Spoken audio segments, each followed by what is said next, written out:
Welcome back, guys, to another episode of Nomad. I'm Orc and Hat. It's been a little while. My schedule has become a little bit more consistent. I probably should have posted on Twitter or something.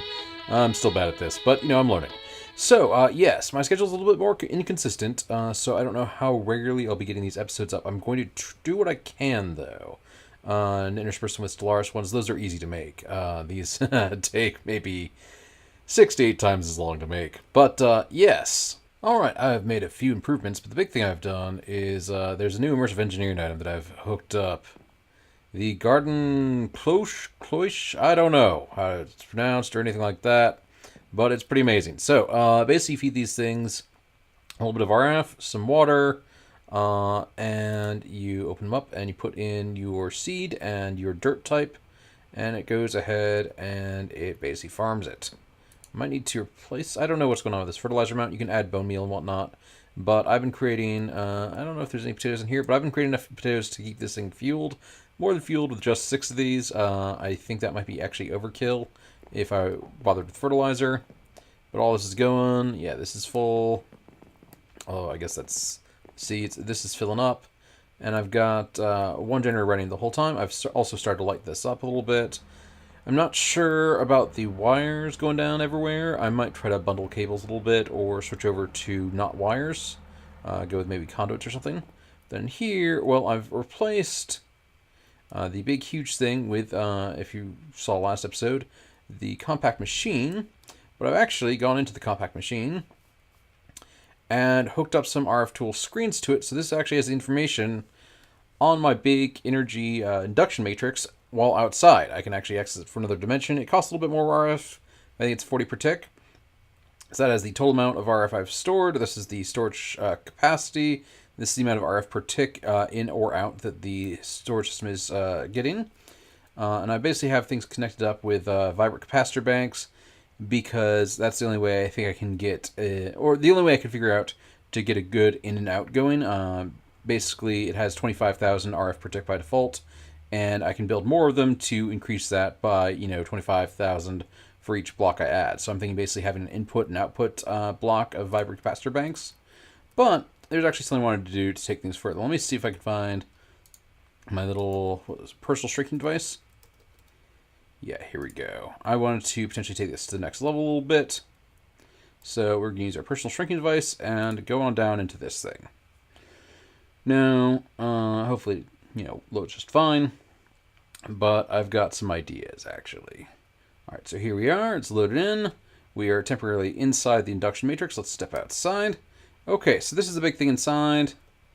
I've got, basically... obviously, I'll probably want to change this to if I want more than 25k in, because these do have a limit. But I can always stretch this up to the ceiling and just have it connect there. So I'm not too worried about that directly.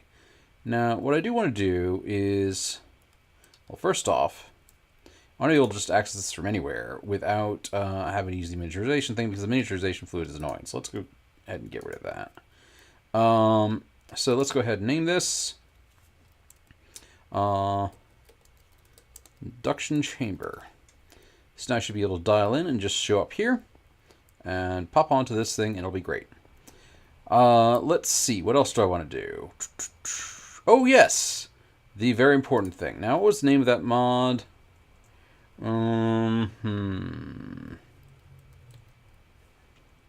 That was Quantum Flux. Yes, we are doing some Quantum Flux stuff today.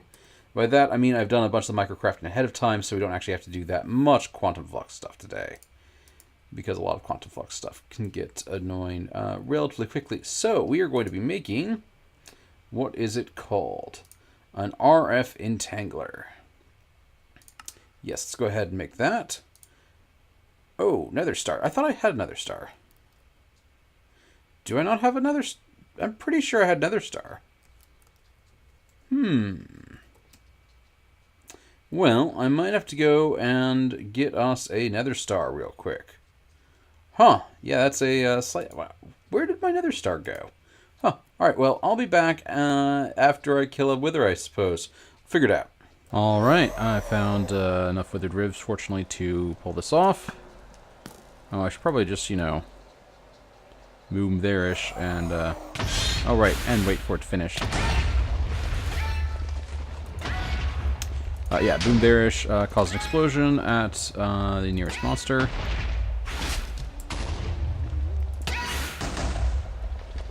Alright, and there we are. Nether star. Now, where were we? Yes, we were crafting the entangler. There we are.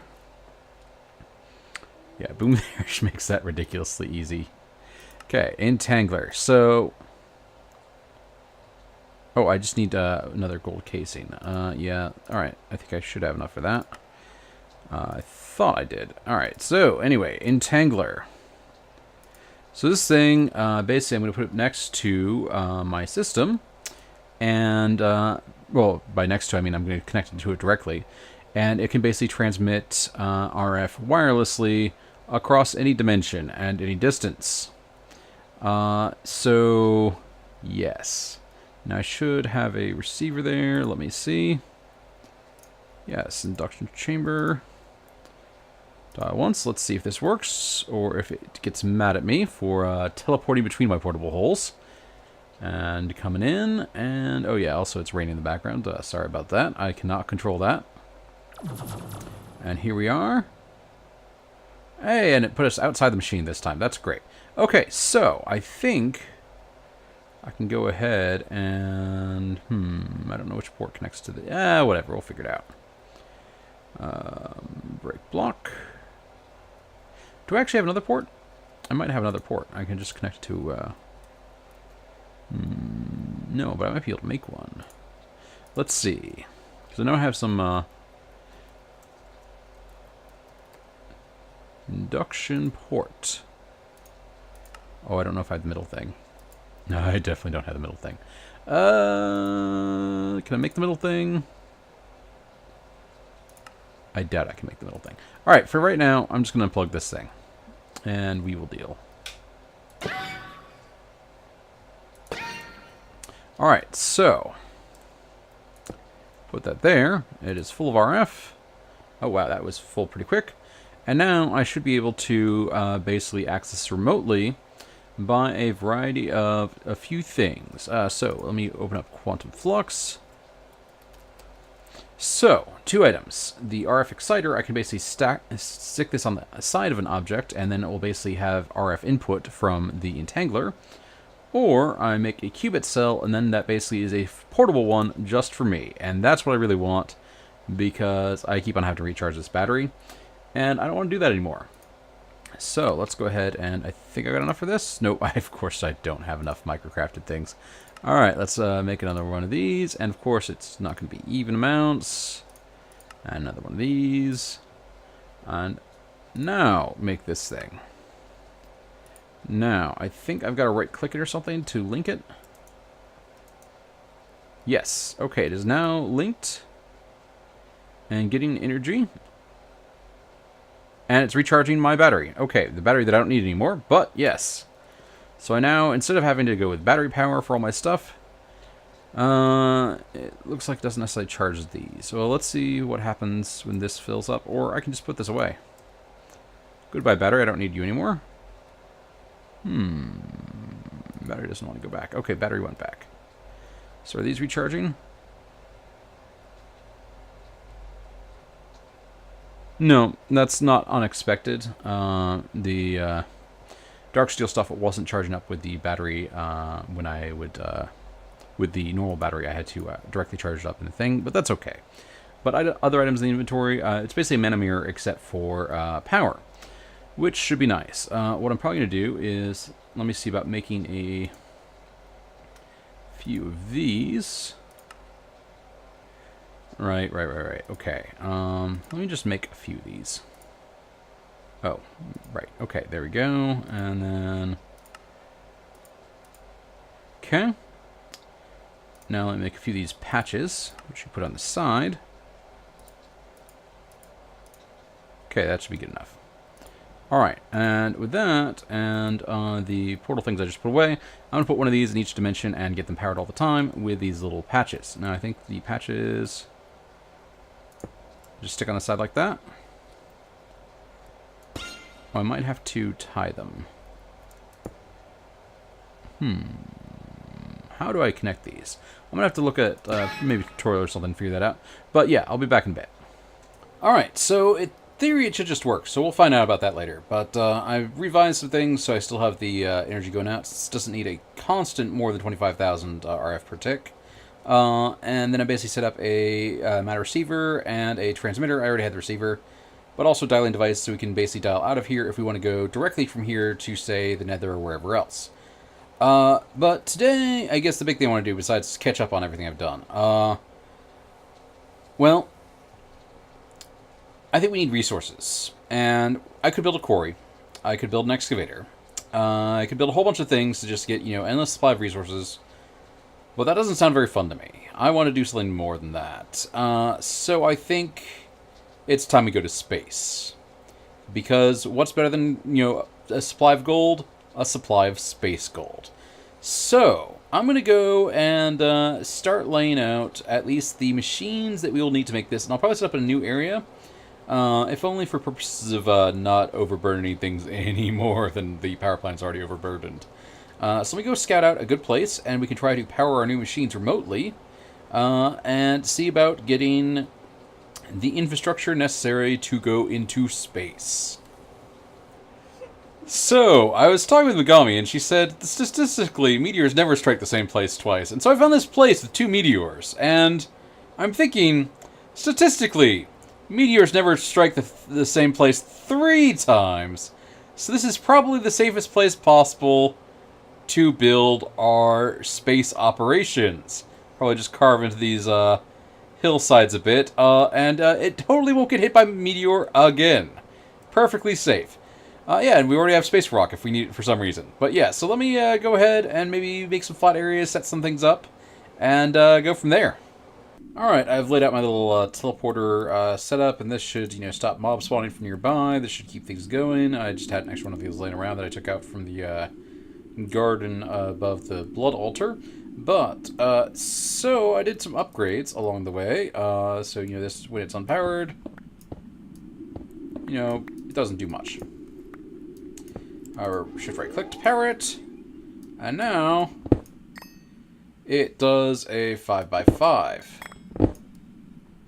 So we can go ahead and just, make a nice big space in here to make our machines. Let's turn on our night vision.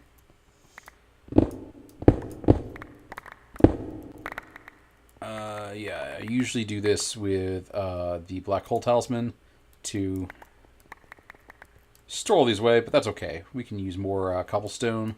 So let me see. 2, 3, 4, 5.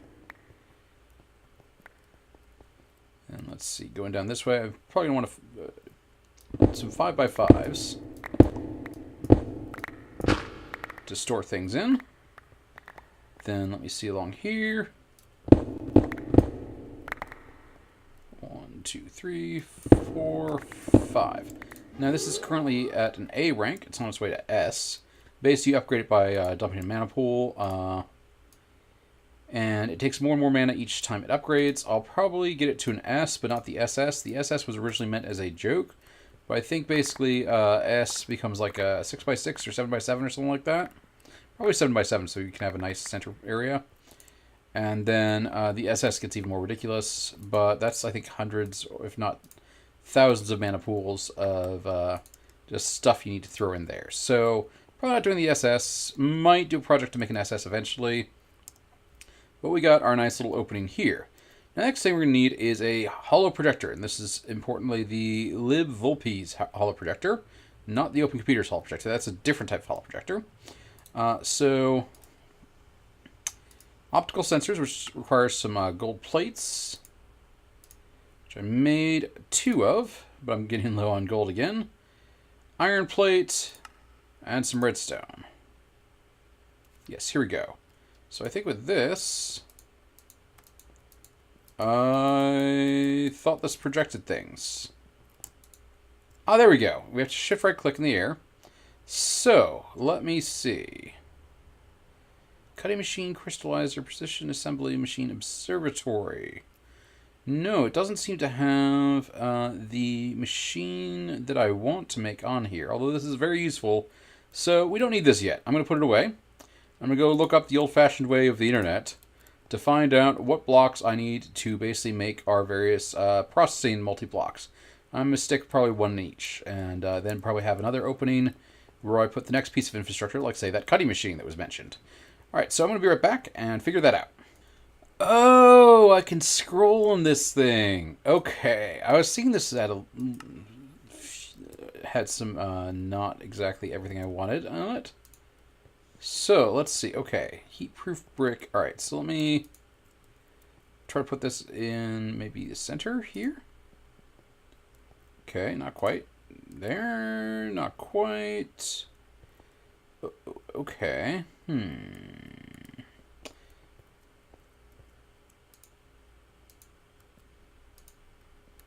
There we go. So I need heat-proof brick. How do I make that? That's probably it right there.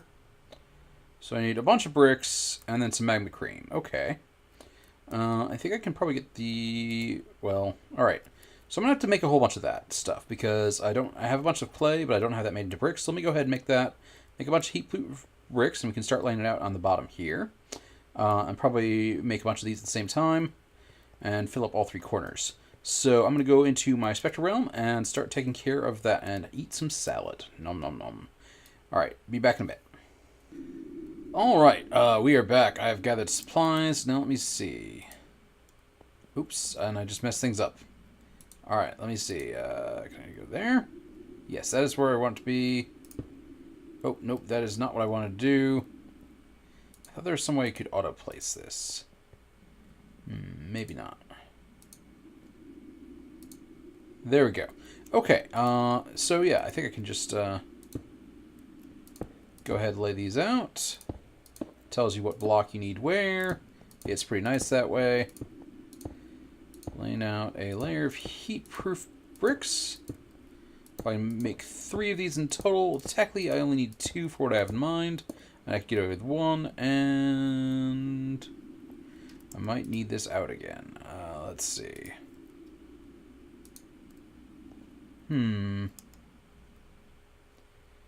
Okay, I've got the idea now. Unfortunately, I need to cancel this one. Oh, it's doing something crazy now. Let's go ahead and not boom there-ish. I was fighting some things in the nether as I was getting gold. Okay, that's center block roughly. So, I think I can... Not there. Okay. So let me see. So an input hatch, output hatch, or heat-proof brick. Okay. Well, what I probably want to do is heat-proof bricks along the back, since I'm not going to be doing any sort of input stuff there. Same thing with the sides. I can just have input and output out front here. Maybe have heat-proof there. Then I should have... Output hatch? Sure, let's put output hatch right there. Put hatch right there.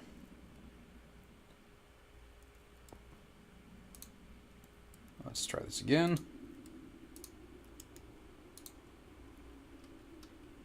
Did it not do...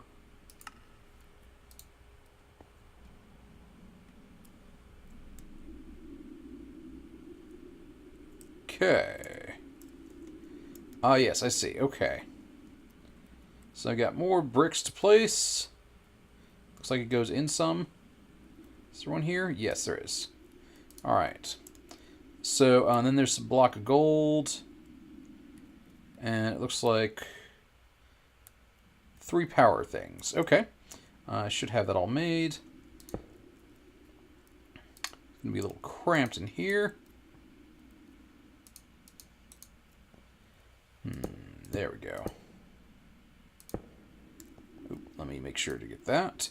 How about I actually just finish this off camera and show you the final result. Alright, I think I finally got everything laid out. I don't know if it's going to work, but I think I can just go ahead and attach a power thing to there. And I tried it out on another thing, and that was able to give power. Not giving power yet. Let me try to throw some rutile in here. This should be able to make titanium, and things are not working. Alright, back to the drawing board. Let me see what's going wrong. Alright, looks like the inputs are a little bit picky. The mechanism cables didn't seem to work, but energy conduits from Ender.io do. Now, I think I should be able to use a capacitor bank as sort of a buffer.